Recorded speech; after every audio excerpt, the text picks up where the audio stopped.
Hi my lovely friends, this is Hello IT World Learning Tutorial channel for you. Today in this tutorial I am going to show you how to limit upload download rate in OneDrive in Windows 11. So for this case we have to go to the File Explorer.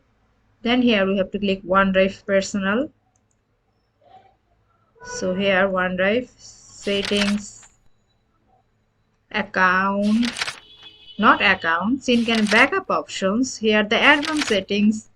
So see here the limit download rate as well as the limit upload rate. So here by default it has off, we will on and we click here and we will give the limitation 512. If we press this, then when any kinds of file downloaded, then in this time the limit rate 512 kb. So here as well as we will do the limit upload rate. So if we wanna on this on and the adjusted automatically we will press the 512, that means 512 kb.